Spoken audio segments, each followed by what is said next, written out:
राष्ट्रीय समाचार में आपका स्वागत है। मैं हूं श्वेता भट्टाचार्य। चलिए आपको सीधे लिए चलते हैं कांग्रेस की संदेश यात्रा में। श्री डूंगरगढ़ में संदेश यात्रा पहुंची है कांग्रेस की और मुख्यमंत्री अशोक गहलोत संबोधित कर रहे हैं।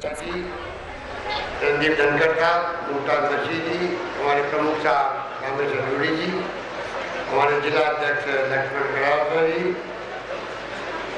शोन नायक जी, डॉक्टर करण सिंह जी यादव, देवता जी पवार साहब, श्रीमती धारी देवी जी, बाबूराम जी साहू साहब, प्रधान पंचायत समिति डूंगरगढ़, गुलाब जी थोरी और गिरधारलाल जी ब्लॉक अध्यक्ष, यहाँ उपस्थित हमारे यूथ कांग्रेस के विश्राराम जी, बाबूलाल जी पुजारी जिला अध्यक्ष चूरू, अन्य तमाम यहाँ उपस्थित वरिष्ठ नेतागण, उपस्थित बुजुर्गों, माता और बहनों, नौजवान साथियों, मुझे बहुत खुशी है कि आज कांग्रेस संदेश यात्रा डूंगरगढ़ में आपके बीच में पहुंची और जिस रूप में रास्ते में यहाँ पर डूंगरगढ़ पहुंचते ही जो नज़ारा देखा हम लोगों ने, जिस प्रकार से लोगों को उत्साह नजर आया, आप लोग जैसे कि तैसे बैठे हुए हो जब चाहे हो, और जो आपका उत्साह है, उमंग है, इस बात का मैं संतोष है कि जो कांग्रेस के नीति हैं, जो कार्यक्रम हैं, जो सिद्धांत हैं, वो आपसे ज़्यादा कौन समझ सकते हैं। सदियों से हमारे किसान भाई देखते आए हैं देश के हालात, आज़ादी के पहले के भी। तिरंगे झंडे के नीचे ही महात्मा गांधी ने, पंडित नेहरू ने, मौलाना अबुल कलाम आज़ाद साहब ने, अम्बेडकर जी ने, सरदार वल्लभ भाई पटेल ने, उस वक्त के बड़े बड़े नेताओं ने जो लड़ी अंग्रेजों के खिलाफ में, मुल्क आजाद हुआ तो त्याग हुए, बलिदान हुए, जेलों में बंद रहे लोग 10-12 साल तक, लाठें खाई, गोलियां खाई अंग्रेजों की, फांसी के पन्ने पर चढ़े, तब जाकर के ये मुल्क आज़ाद हुआ। और आज़ाद हुआ तो क्या था, यहाँ बुजुर्ग लोग बैठे हुए हैं, उनको मालूम है कि आज आज़ादी के वक्त में राजस्थान में ना स्कूल, ना अस्पताल, ना शिक्षा, ना स्वास्थ्य सेवाएं, ना सड़कें थी। लोग समझते नहीं थे बिजली होती क्या है। आज तो मूंगफली की खेती करते हो आप लोग, और जैसे बिजली की कमी महसूस होती है, एकदम आवाज आती है, मौलाना जी कहते थे हमारा बिजली कटौती हो गई है, किसान बिजली मांग रहा है। उस दिन को याद करो, बिजली लोग समझते नहीं थे बिजली होती क्या है। जब मुल्क आजाद हुआ, राजस्थान में 13 मेगावाट बिजली बनती थी, आज 10,000 मेगावाट बिजली बनती है। 13 मेगावाट राजा महाराजाओं के महलों में खाली टिमटिमाती थी, उसको बिजली कहते थे। ये आधुनिक भारत निर्माण कैसे हुआ, एक लंबी कहानी बन गई 65 साल की, क्योंकि पंडित नेहरू की दूरदर्शी सोच थी। आधारभूत ढांचा तैयार किया गया, बड़े बड़े कल कारखाने लगाए गए, इस्पात के कारखाने लगाए गए, बड़े बड़े बांध बनाने का काम प्रारंभ हुआ, बांका सहित। तब जाकर के आज नक्शा जो देश का दिखता है, पानी में, शिक्षा में, स्वास्थ्य में, सिंचाई में, बिजली में, सड़कों में, कोई कल्पना नहीं कर सकता। आज दुनिया लोहा मानती है जिस प्रकार से इस देश में लोकतंत्र रहते हुए हमारे साथ में जो मुल्क आजाद हुए थे, बार बार सैनिकों का शासन, बंदूकों का राज आता। हमारे यहाँ तो इंदिरा गांधी चुनाव हार गई, 1 सेकंड नहीं लगाया सत्ता सौंपी मोरारजी भाई देसाई को, और आपके आशीर्वाद से आंधी चली इंदिरा गांधी की वापस। देश ने जो तूफान आया, इंदिरा जी वापस प्रधानमंत्री बनी। राजीव गांधी चुनाव हार गए, 1 सेकंड नहीं लगाया, उनको बदनाम करने के षड्यंत्र हुए बोफोर्स को लेके। आज तक 25 साल में कोई सिद्ध नहीं कर पाया, तो बदनाम करने के लिए षड्यंत्र किया गया। वो शक्ति आज वापस आपके सामने आकर के तमाशे कर रही है, शिवराज यात्रा निकाल रही है, नारे दे रही है, झूठ का पुरिंदा सामने पेश करती है। ऐसे सभी झूठ बोलते हुए मैंने किसी को नहीं देखा नेताओं। सत्ता प्राप्त करने के लिए पहले राम मंदिर का सवाल लिया गया, उसको भूल गए। जगह जगह दंगे करवाए गए, यात्रा निकाली गई, उस वक्त में भी उनको भूल गए। इतिहास गवाह है एक तरफ कांग्रेस पार्टी जिसने योजनाबद्ध तरीके से अपनी नीतियों पर, सिद्धांतों पर, कार्यक्रमों पर चल कर के आज देश को यहाँ तक लाए हैं। सत्ता से बाहर आना मंजूर किया तो कभी सांप्रदायिक ताकतों से हाथ नहीं मिलाया, प्रत्यक्ष परोक्ष रूप से अंदर हमेशा किसानों की बात करी, गांव की बात करी, गरीब की बात करी, शेड्यूल कास्ट हो, शेड्यूल ट्राइब हो, महिलाएं हो, नौजवान हो, पिछड़े वर्ग के लोग हो, उसकी बात की। राजीव गांधी ने अधिकार दिया महिलाओं को, पंचायत राज के अंदर भी अधिकार दिया, नौकरियों में अधिकार देने की बात करी। सोनिया गांधी चाहती है कि महिलाओं को असेंबली पार्लियामेंट के अंदर भी उनका आरक्षण अलग से हो। आप सोच सकते हो, एक पार्टी जो सोच समझ करके शासन कर रही है, शासन करना जानती है, शासन का प्रबंधन जानती है, योजना बनाना जानती है, उनको इम्प्लीमेंट करना जानती है। हमारे विपक्ष के साथी जिस प्रकार की भाषा बोलते हैं, मुझे बहुत अफसोस होता है कितना स्तर गिर गया है। कोई जमाना था लंबे समय तक राजस्थान में पक्ष विपक्ष हुआ करते थे, कोई गरिमा होती थी, आरोप लगाने की भी, मेल मिलाप की भी, व्यवहार की भी, बहस की भी, वो तमाम सीमाएं खत्म हो गई हैं। लेकिन मैं कहना चाहूँगा आज भी हमारी सरकार तो किसानों के लिए कर्जे माफ हुए 72,000 करोड़ के यूपीए गवर्नमेंट ने किए।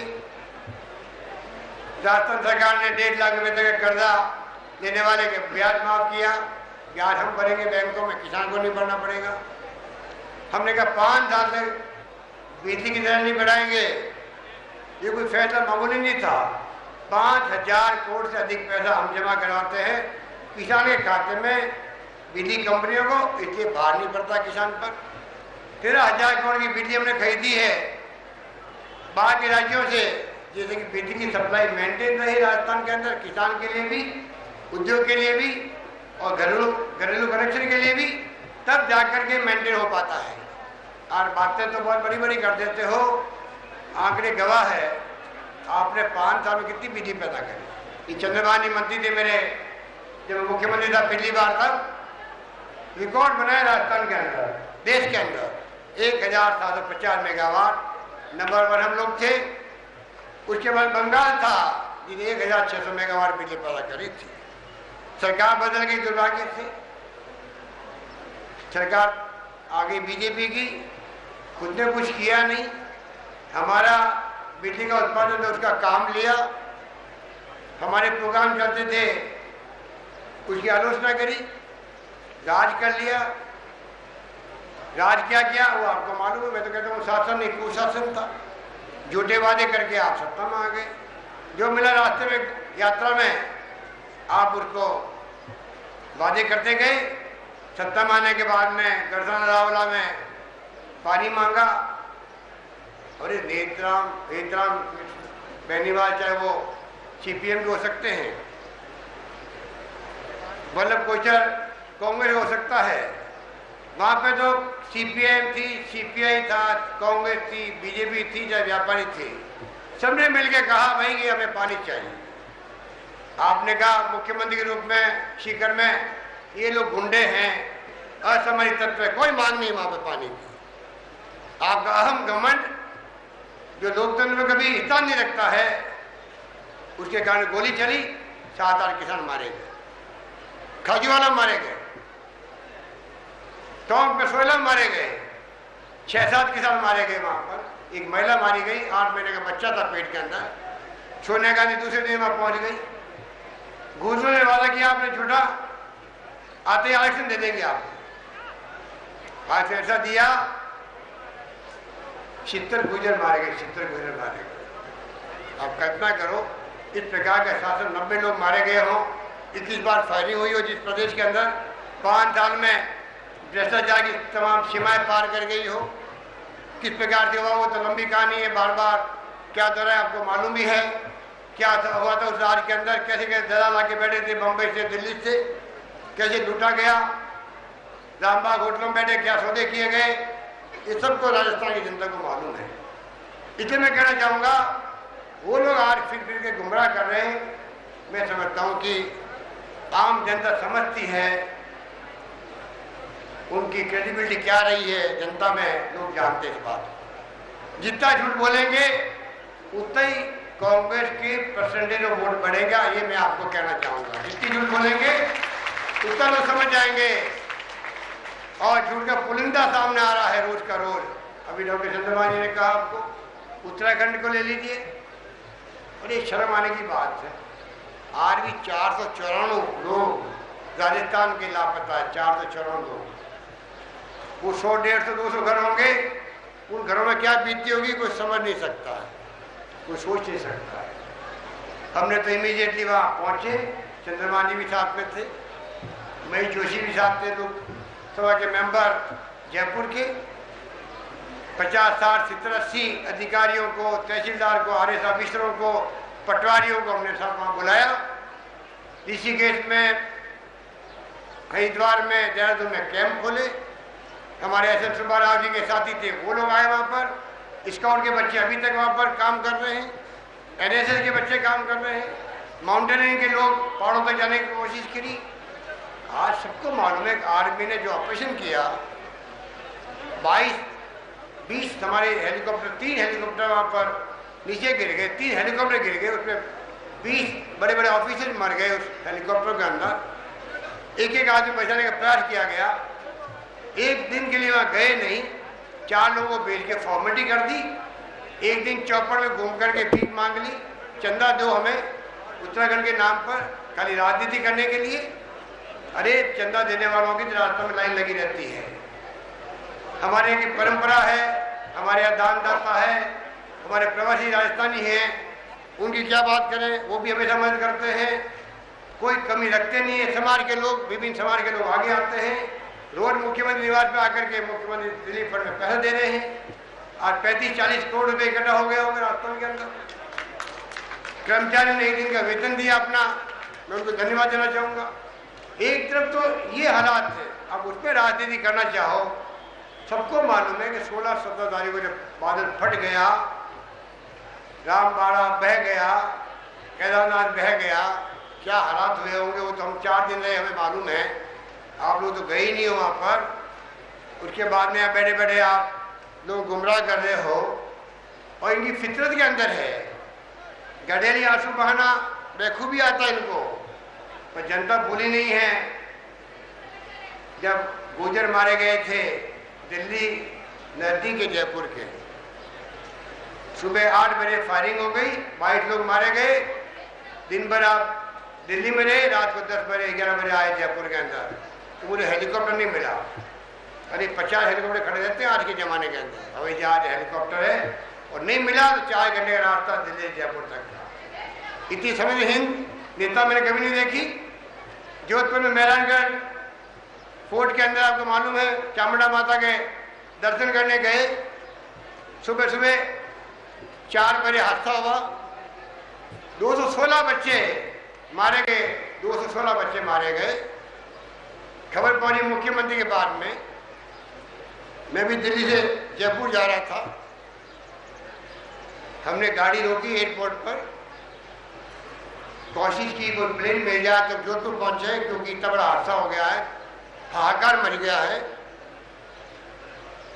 कहीं से प्लेन मिला, मुझे प्लेन मिल सकता था, मैं मुख्यमंत्री नहीं था उस वक्त में। 2 प्लेन आके खड़े हो गए मुझे ले जाने के लिए, भाई ऐसा हादसा हुआ है, आप जल्दी पहुंचो। हम पहुंचे वहां पर, लाशों के जो दाह संस्कार हो रहे थे, क्या क्या नहीं हुआ वहां पर। रानी साहिबा हमारी मुख्यमंत्री, उनको कहा सुबह 5:30-6 बजे 7 बजे, भाई हादसा हुआ ये। उसके बाद में भी आप हेलीकॉप्टर करके बड़े जोधपुर जाने के, आप त्रिपुरा सुंदरी गई दर्शन करने के लिए, अष्टमी का दिन था, आप जा रहे हो वहाँ दर्शन करने के लिए, आपको इतना ही नहीं का मुख्यमंत्री हो, आपको जोधपुर जाकर खड़ी भी होंगी, उन परिवारों का एक ढाढ़स बनेगा कि भाई हमारी मुख्यमंत्री इमीडिएटली आगे और क्या कर सकती है। हादसा होना हो तो हो गया है, केदारनाथ में हादसा होना हो गया है। उसके बाद में जो आर्मी ने काम किया, सरकार ने काम किया, सोनिया गांधी, डॉक्टर मनमोहन सिंह जी दूसरे दिन पहुंच गए वहाँ पर हवाई दर्शन के लिए। कोई उतर नहीं सकता था वहाँ पर, ऐसी स्थिति है। सड़कें टूट चुकी है, 1500 सड़कें टूट चुकी है, गांव गांव के करने से ख़त्म हो चुके हैं। ऐसे हालात में हम लोग सब जाके आए वहाँ पर। आप जोधपुर वाले शाम को 4 बजे पहुँचे जोधपुर में। आप क्या इतने संवेदनहीन कोई हो सकता है? ये नमूने हैं आपके सामने जो आज किस मुंह से बात करते हैं कि हम शासन में आना चाहते हैं। इसलिए मैं कहना चाहूँगा आपको, ये आपकी सरकार है।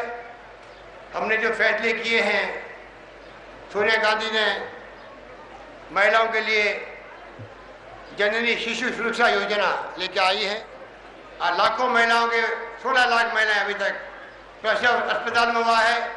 मातृ मृत्यु दर, माँ मर जाती है बच्चा पैदा होता ही, शिशु मर जाता है, उसको रोकने का प्रयास हुआ है। दरें कम होने लग गई, उसकी हमें खुशी की बात की है। 16 लाख महिलाओं का प्रसव हुआ है संस्थागत, उनको जननी शिशु सुरक्षा में लाना ले आना, खाना पीना फ्री, दवाएं फ्री, सब कुछ फ्री किया गया। उनके लिए 1400 रुपये ऊपर से दे रहे हैं। इस प्रकार से जो संस्थागत तरीके से जो काम शुरू किया गया है, आपको समझना पड़ेगा। बच्चा पैदा होने लगा करके जब तक ठीक नहीं हो वहीं रखो, बच्चे को वहाँ पर रखो, इलाज पूरा करवाओ अस्पताल के अंदर। सरकार खर्चा देगी, फिर गांव ढाणे तक छोड़ी सरकार की गाड़ी छोड़ेगी या टैक्सी करेगी, भाड़ा देगी। वहाँ से शुरू करके देखिए हम लोग नौजवानों के लिए अलग स्कीम, रोजगार के लिए 1.5 लाख नौकरियाँ लग गई। अभी तक 1.5 लाख की प्रक्रिया चल रही है राजस्थान के अंदर। कोर्ट में कचहरी में कई बार स्टे होता है। हम प्रयास करते हैं कोई वर्ग ऐसा नहीं हो जिसको नौकरी में कोई तकलीफ आ रही हो, वो प्रयास हमारा है। जितने भी कर्मचारी लगे हुए हैं, एक के बाद एक फैसले होते जा रहे हैं, चाहे राष्ट्रीय ग्रामीण स्वास्थ्य मिशन में हो, नरेगा कर्मी हो, शिक्षा कर्मी हो, विद्यार्थी मित्र हो, सबके लिए सरकार ने रास्ता निकालने का प्रयास किया है। इसलिए मैं कहना चाहूँगा, एक तरफ तो चाहे वो दवाई फ्री की योजना बताई गई है आपके सामने, मैं वहाँ पर रिपीट नहीं करना चाहता हूँ। अभी आपको यहाँ की खुशी होगी, 1 तारीख को हमने डॉक्टर डे होता है, उस दिन से सामुदायिक स्वास्थ्य केंद्र में हमने जांचें फ्री कर दी। 32,000 लोगों ने उसका लाभ उठाया। 32,000 लोगों ने, ये मैं कहना चाहूँगा। पेंशन आज 28 लाख बुजुर्गों को सम्मान पेंशन मिल रही है। सम्मान पेंशन शुरू करी है 28 लाख बुजुर्गों को, विधवाओं को, निःसज्जनों को एक शानदार महाअभियान के रूप में राजस्थान भर के अंदर। और ये सोच करके कि बुजुर्ग माता पिता हैं, दादा दादी हैं, उनकी जेब में अगर रहेंगे 1000 रुपये महीने के आएंगे, पति पत्नी को मिला करके साथ में आएंगे 12,000 रुपये। 75 साल के होंगे तो आएंगे 1,500 रुपये आएंगे। तो छोटा बड़ा खर्चा खुद का खुद कर पाएगा। दवाएं फ्री हो गई, इलाज फ्री हो गया, वो खर्चा अलग बच गया। और अपनी बहन सवासियाँ आ गई, घर में कोई पोती आ गई, पोता आ गया, नाती आ गई, नातिन आ गई, तो किसी ने मांगना नहीं पड़ेगा। 5 रुपये 25 रुपये दे पाएगा बुजुर्ग आदमी भी। इसके क्या हर चीज़ का ख्याल रखने की पहल किया गया। इसलिए मैं कहना चाहूँगा, स्कीमें शानदार है। इतनी सारी स्कीमें 2 घंटे बोलने से कम है, कोई बिना पढ़े हुए बोल नहीं सकता। इतनी सारी स्कीम आ चुकी है। 2 रुपये दूध के प्रति लीटर दे रहे हम लोग बोनस पशुपालक को, जिससे कि दूध महंगा भी नहीं हो आम जनता के लिए। 2 रुपये सरकार भर रही है किसान को दे करके। RCDF महंगा नहीं करे दूध उसके कारण से, वरना दूध महंगा होता, बाहर जनता में पड़ता। हर चीज़ को सोच करके फैसले किए जा रहे हैं। इसलिए मैं कहना चाहूँगा, आप जो अखबार में पढ़ते हैं, समाचार पत्रों में पढ़ रहे हैं, टीवी में देखते होंगे, आपको खुद को महसूस हो जाएगा सत्य किसके पक्ष में है, सच्चाई किसके पक्ष में है। नंबर 1, कांग्रेस सरकार के बारे में कहने को बहुत कुछ है, उनके पास कहने को कुछ नहीं है। उनके पास कहने को जो ये पुलिंदे हैं जो उनके लोग बांट रहे हैं, जयपुर के अंदर छपा रहे हैं, कभी मुख्यमंत्री के खिलाफ में, कभी मंत्रियों के खिलाफ में, कभी गवर्नर साहब को, कभी लोकायुक्त को, कभी वो चीफ सेक्रेटरी को। ये धंधा बना रखा है। और इनको हालत ये है इनकी, राजस्थान में इतने पुरानी पार्टी है, 50, 55, 60 साल हो गए इसको, उसके लिए इंपोर्ट करना पड़ा इनको कोई भारतीय व्यक्ति को, जो झूठ के पुलिंदे लेके घूमता है, प्रेस वाले विश्वास नहीं करते हैं, क्वेश्चन पूछते जवाब देता नहीं है। ये इनकी हालत है कि इनके पास में रैली के संयोजक बने तो बाहर के लोग बनते हैं, इनके पास एक नेता नहीं जो कि रैली के संयोजक के रूप में काम कर सके। इसे मैं कहना चाहूँगा, जितना झूठ बोल रहे हैं, मैं समझता हूँ कि मैंने कहा आपको, आप खुद देख रहे हैं, आम जनता समझ रही है कि इनकी बातों में कितनी सच्चाई है।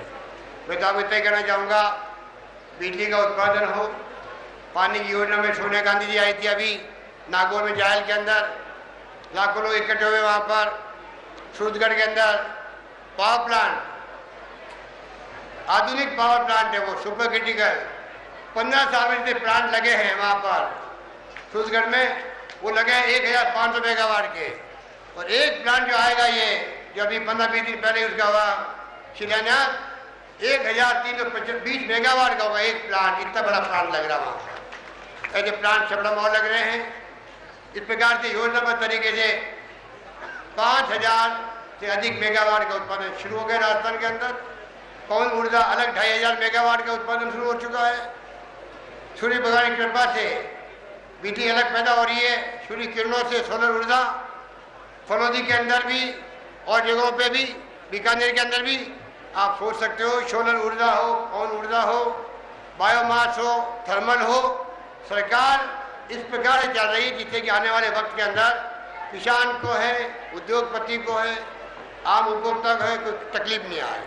इसलिए मैं आपका आह्वान करना चाहूँगा, कृपा करके आप लोग ये बातें दिमाग में रखें और जो सरकार की योजनाएं हैं, बूंद बूंद खेती की है,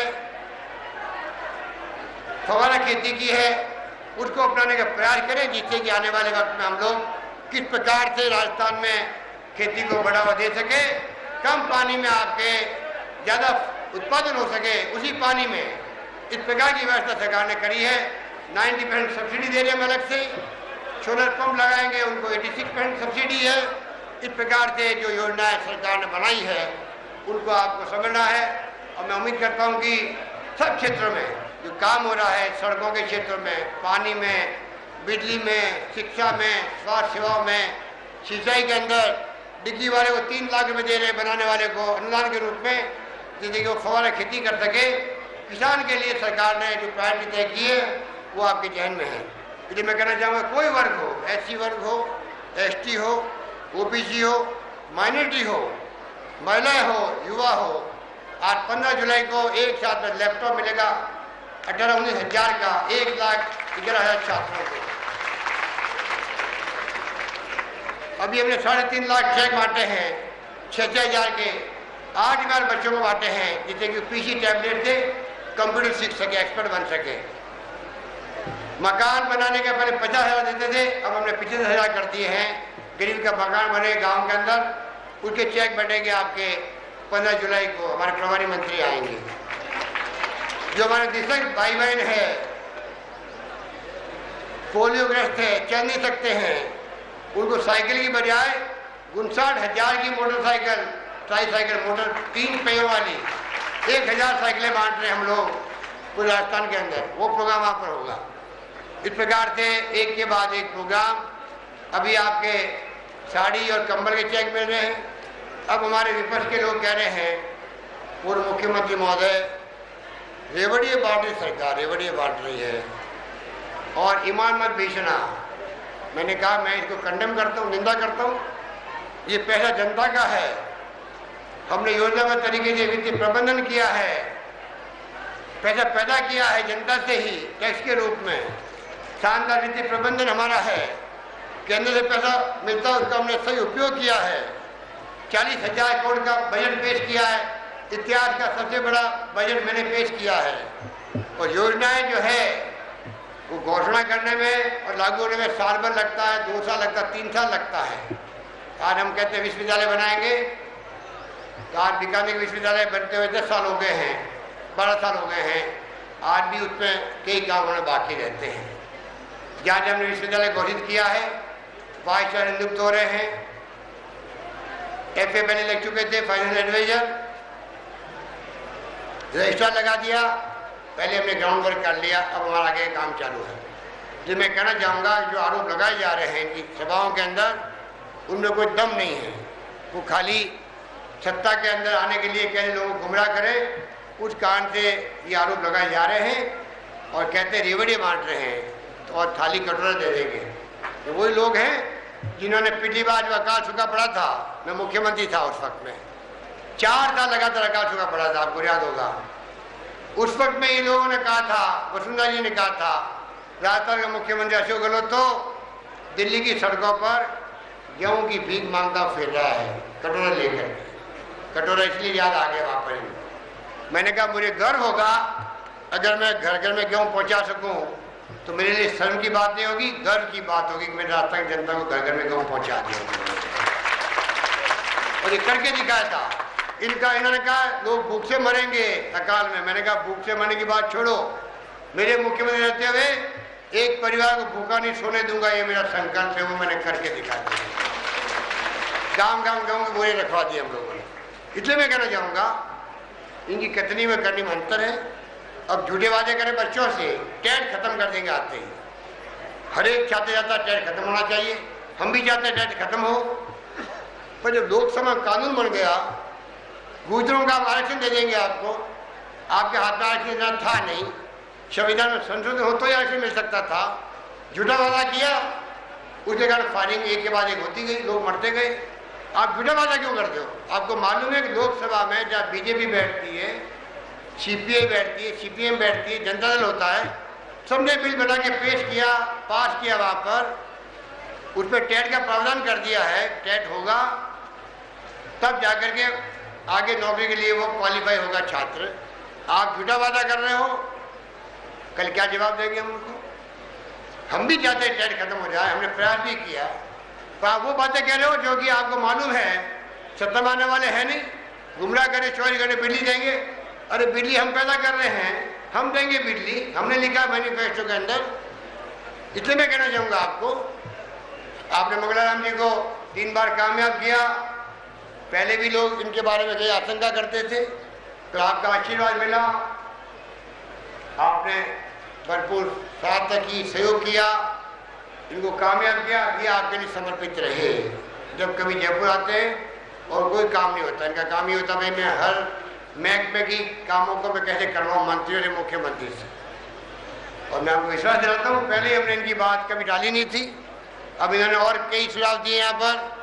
अब एकदम तो मैं घोषणा करूँ ठीक नहीं रहेगा, तो मैं आपको यकीन दिलाऊंगा कि आप निश्चिंत रहो, आपके मंगलाराम जी की जो भावना रहती है उनका आदर करते हुए सरकार हमेशा फैसले करेगी। यही बात करता हुआ मैं अपनी किसान मिर्जा बेग साहब आए हैं हमारे गुजरात से, आज ये पहला दिन है, ये बताएंगे पूरे राजस्थान में कि क्या हालात हैं अन्य प्रदेशों में। मार्केटिंग करना एक बात होती है, हम लोग मार्केटिंग में विश्वास इस रूप में नहीं करते हैं कि 500 करोड़ खर्च कर दो विज्ञापनों के अंदर। टीवी में आ रहा है गुजरात के विज्ञापन, हर चैनल के अंदर देखोगे, हिंदुस्तान भर के चैनल के अंदर 500 करोड़ 1000 करोड़ खर्च कर दो। हमारी तो आत्मा मानती नहीं भैया कि जनता के पैसा लुटा दो आप बेकार के कामों के अंदर। जितना संभव है इतना विज्ञापन देते हैं जानकारी के लिए, जनता को जानकारी रहे और जनता उसका लाभ उठाए स्कीमों का, उस लिमिट तक विज्ञापन दे पाते हैं हम लोग तो। और ये लोग जो सत्ता में रहने के खातिर, सत्ता में आने के लिए कुछ भी कर सकते हैं, वही लोग आज उदाहरण दे रहे राजस्थान को कंपेयर करना चाहते हैं कि मध्य प्रदेश में जाके देखो सड़कों की स्थिति क्या है, कितने हजार लोग किसान मारे गए, आत्महत्याएं करी है, रिकॉर्ड बोलता है। मुख्यमंत्री निवार को घेर लिया वहाँ पर जाकर के 2 दिन तक पड़ाव डाल दिया, ये हालात है वहाँ पर। गुजरात के हालात क्या है, बड़े बड़े अभी इस्लाम मिर्जा भी एक बार बता रहे थे आपको, बड़ी बड़ी डीजे हाँक रहे हैं। वहाँ जाए गाँव में तो मालूम पड़ेगा आपको क्या हालात है। हमने राजीव गांधी सेवा केंद्र बनाए गांव गांव में, शानदार बिल्डिंगें, पूरे मुल्क में नंबर 1 राजस्थान है जिसने शानदार बिल्डिंगें खड़ी कर दी यहाँ पर राजीव गांधी सेवा केंद्र। गांव की सुविधाएं, शहरों की सुविधाएं गांव में मिले किसान को, आरक्षण हो, रेलवे का, बस का हो, नामांतरण खोलना हो, खाताधारी की नकल लेनी हो, मूल निवास प्रमाण पत्र की नकल लेनी हो, आपको कंप्यूटर के माध्यम से बातें मिलेंगे। इस प्रकार से योजनाबद्ध तरीके से राजस्थान का विकास हो रहा है। रिफाइनरी का फैसला कोई मामूली फैसला नहीं है। और हमारे तेल निकल गया, गैस निकल गई राजस्थान के अंदर, हवा से बिजली बन रही है, सोलर ऊर्जा बन रही है अलग से, आयरन ओर निकल रहा है भीलवाड़ा में और करौली के अंदर निकलेगा। आप कल्पना करो, नक्शा बदल जाएगा राजस्थान के अंदर। रिफाइनरी 40,000 करोड़ का प्रोजेक्ट आ रहा है राजस्थान के अंदर, कितने नौजवानों को नौकरी मिलेगी। पेट्रोकेमिकल साथ में है, रिफाइनरी एक नहीं दो हो गई एक प्रकार से। 4.5 मिलियन की बजाय 9 मिलियन टन की रिफाइनरी आ रही है। कोई कल्पना कर सकता था कि रिफाइनरी आज 10 साल पहले काम शुरू हो सकता था, पर इसने पूर्व गवर्नमेंट ने ONGC को जवाब तक नहीं दिया पत्र का। राजनीति करते रहे उसके अंदर लेकर के, कांग्रेस बदनाम करते गए कि रिफाइनरी भंडारा में शिफ्ट हो रही है, क्योंकि पोल खुली जब जाके चुप हुए थे लोग। वो लोग हैं। आज हमने मेहनत करके रिफाइनरी का फैसला करवाया है। आप देखोगे आने वाले वक्त में राजस्थान का नक्शा चेंज होगा, विकास और तेज गति से होगा। आज वित्तीय प्रबंध हुआ है, इतनी शानदार योजना आपके सामने हमने पेश की है सोशल सिक्योरिटी की हर वर्ग के लिए। आज अगर रिफाइनरी आएगी और इनकम बढ़ेगी हमारी, और अच्छी योजना आएगी आम जनता के लिए। और मैं दावे के साथ कह सकता हूँ, पिछली बार सरकार हमारी चली गई, अगर सरकार नहीं जाती, वहाँ सरकार बदल चुकी थी दिल्ली के अंदर, यूपी गवर्नमेंट आ गई, सोनिया गांधी ने नहीं बनी प्राइम मिनिस्टर, मनमोहन सिंह जी को बना प्राइम मिनिस्टर, जो दुनिया का मानव शास्त्री है। उसके बाद में ये सर्व शिक्षा अभियान, प्रधानमंत्री सड़क योजना की बात हो, मध्याह्न का भोजन हो बच्चों के लिए, राजीव गांधी विद्युतीकरण योजना हो, राष्ट्रीय ग्रामीण स्वास्थ्य मिशन हो, सर्व शिक्षा अभियान हो, क्या क्या फैसले नहीं हो। नरेगा की योजना, बीकानेर के लोग तो जानते हैं, अकाल सूखा पड़ता था, क्या तकलीफ होती थी, काम मांगना पड़ता था। आज आपको अधिकार मिल गया है, 100 दिन का रोजगार जब चाहो आपको ले लो, कानून के अंदर को मना नहीं कर सकता। मना करेगा तो कलेक्टर को घर बैठे पैसा देना पड़ेगा। ये कानून बनाया सोनिया गांधी, डॉक्टर मनमोहन सिंह जी ने देश के अंदर रोजगार एक्ट बना के दिया अधिकार। और आज हमने आगे बढ़ करके 100 दिन के लिए बजाय राजस्थान और सरकार देश के अंदर, और एक बात सरकार होगी जिसने घोषणा की, मैंने राजस्थान में अब आगे से 100 दिन का नहीं 150 दिन का काम मिलेगा, जो मांगेगा उसको, ये मैं कहना चाहूँगा। इस प्रकार से हमने सारे फैसले किए हैं। अभी जब लू चल रही थी, बिना मांगे उन्होंने कहा लू बहुत भयंकर चल रही है, फावड़ी तगारी के हाथ नहीं लगा सकता आदमी, इतनी गर्मी पड़ रही है। बिना मांगे मैंने कहा 9 घंटे काम नहीं होगा, सुबह 6 बजे आओ, 10 बजे वापस जाओ, किसी को लू नहीं लगनी चाहिए।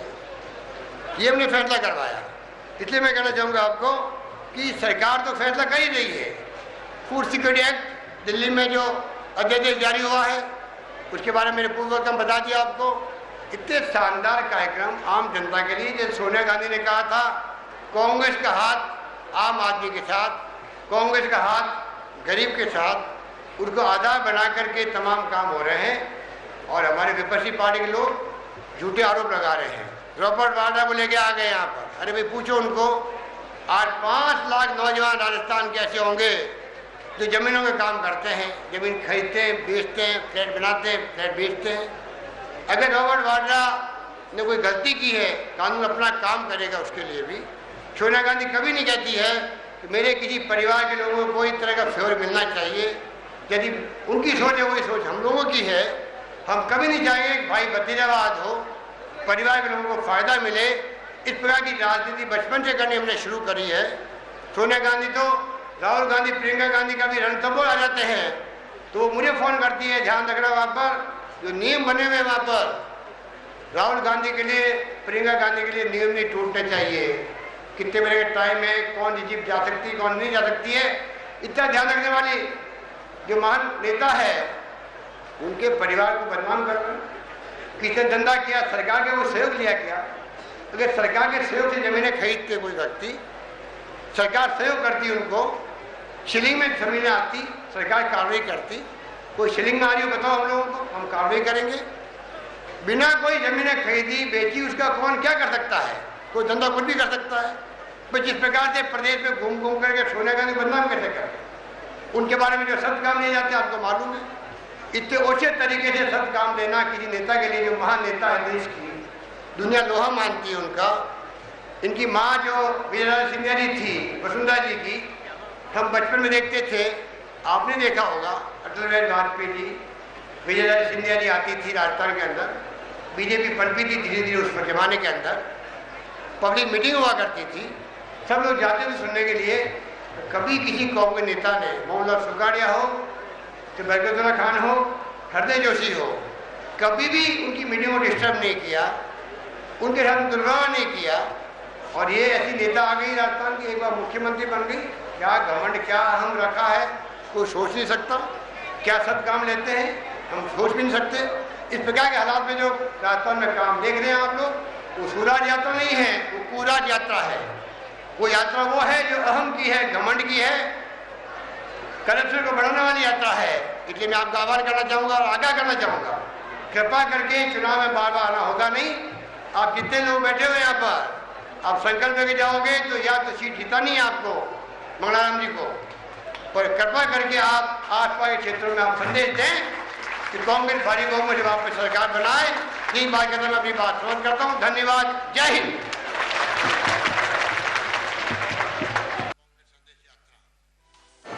कांग्रेस के संदेश अपना आप में वो संदेश है जो देश को एक अखंड रखे हुए हैं। आज़ादी के जंग के अंदर भी तिरंगा झंडा लेकर के हमारे पूर्वजों ने जो त्याग किया, बलिदान किया, कुर्बानी दी, उसका भी चंद्रबानी जिक्र किया। बड़े बड़े नेता थे, जिंदगी भर संघर्ष करते गए। महात्मा गांधी की रहनुमाई में, पंडित नेहरू के ज़माने में मौलाना आज़ाद, सरदार वल्लभ भाई पटेल, डॉक्टर अंबेडकर, कितने लोग थे उस जमाने के अंदर, सुभाष चंद्र बोस, जिन्होंने सब कुछ त्याग दिया, तब जाके मुल्क आज़ाद हुआ। और आज़ादी के बाद में भी ये कांग्रेस की जो नीतियाँ बनी, जो सिद्धांत प्रतिपादित हुए, जो कार्यक्रम दिए गए, ये देश के ढांचे को देख के दिए गए। देश में अनेकता में एकता है, हजारों जातियाँ हैं, बोलियाँ हैं, भाषाएं ऐसी ऐसी है कि समझ में आती नहीं। लिखा हुआ क्या है, तेलुगु, तमिल, मलयालम, बंगाली, गुजराती, पंजाबी, मराठी। आप सोच सकते हो इतने बड़े मुल्क को हिंदू, मुस्लिम, सिख, ईसाई, सिख, जैन, फारसी, ये तमाम लोग एक संग रहते हो इस मुल्क के अंदर। उस मुल्क को एक रखना, अखंड रखना कोई मामूली बात नहीं थी। उस चुनौती को स्वीकार किया, दूरदृष्टि दिखाई, ढांचा खड़ा किया, बांधों, बड़े बड़े बांध बनाए गए, कल कारखाने आज़ादी मिलते ही लगाने के लिए नींव रखी गई पंडित नेहरू द्वारा। ऐसे ऐसे फैसले किए गए कि आज जो कुछ दिख रहा है देश के अंदर 65 साल के बाद में, लोग बिजली समझते नहीं थे। जो बुजुर्ग बैठे हुए हैं उनको मालूम है, आज़ाद जब हुआ राजस्थान और देश, तब बिजली थी नहीं। बिजली लोग समझते नहीं बिजली होती क्या है।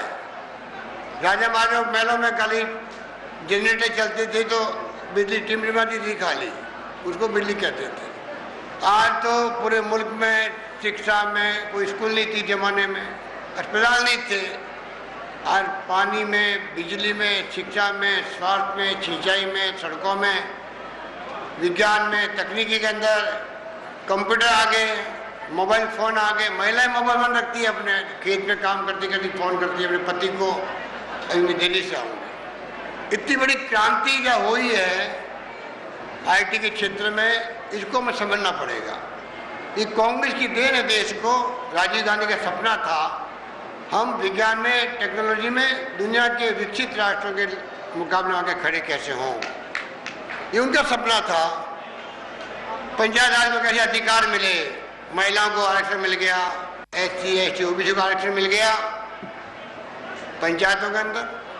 क्रांतिकारी फैसले जो किए हैं देश में, तो कांग्रेस सरकारों ने किए। इसलिए मैं कहना चाहूँगा कि कहना बड़ा आसान है। बीजेपी वाले कहते हैं कांग्रेस ने क्या किया, देश को बर्बाद किया, बस नारा लगा देते हैं। और इनको पूछो, आपकी उम्र भी 60 साल की है, आपने क्या किया 60 साल के अंदर? आप 60 साल में अपनी अच्छी नीतियाँ बनाते, अच्छे कार्यक्रम पेश करते जनता के सामने, अच्छे सिद्धांत प्रतिपादित करते जो इस देश के ढांचे को देखते हुए होते, तो हो सकता है कांग्रेस विकल्प आप बनते आज के दिन। 60 साल का अर्थ बहुत होता है।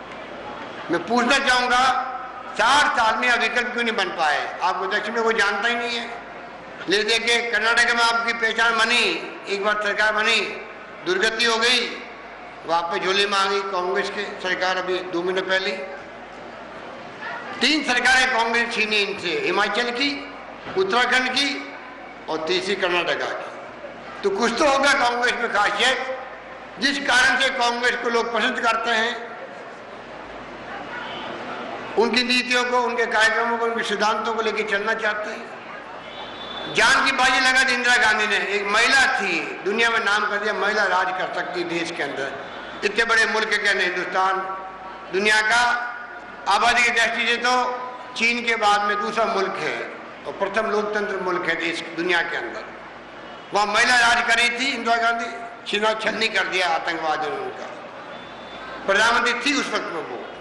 राजीव गांधी शहीद हो गए देश के लिए, सरदार बेनर्जी जी शहीद हो गए, मुख्यमंत्री थी उस वक्त में, उतरे अपने ऑफिस से, बम से उड़ा दिए गए क्योंकि आतंकवाद को नेस्तनाबूद कर दिया उन्होंने। तो आप सोच सकते हो इस प्रकार की जान की बाजी लगा करके कांग्रेस नेताओं ने हमेशा इस देश को एक व अखंड रखा है। ये क्या मुकाबला करेंगे? इन्होंने हमेशा धोखा दिया देश की जनता को। कभी गाय माता के नाम पर उसको भूल गए, राम मंदिर को भूल गए, धारा 370 हटाएंगे उसको भूल गए, कॉमन सिविल कोड लाएंगे उसको भूल गए। 8 साल से शासन कर लिया। अब आप फिर उन भावनाओं को लाना चाहते हैं भड़काने के लिए, दंगे करवाने के लिए। पहले दंगे करवाने कमी नहीं रखी, कितने दंगे करवाए, कितने निर्दोष लोग मारे गए, कुछ सोच सकता है। इसलिए मैं कहना चाहूंगा जिस स्वरूप में इन्होंने शासन किया है, देश की जनता भूली नहीं है इनको। राजस्थान के तो शासन एक कुशासन था, धोखा देके, झूठे वादे करके। हम तो रहे सेवा में आपकी, अकाल सूखा पड़ा था 3 साल 4 साल से, घर घर में गेहूँ पहुँचाओ, पूरा मजदूरी मिले, 7 लाख लोगों को काम दिया, घर के खुद के काम निजी करवा लो,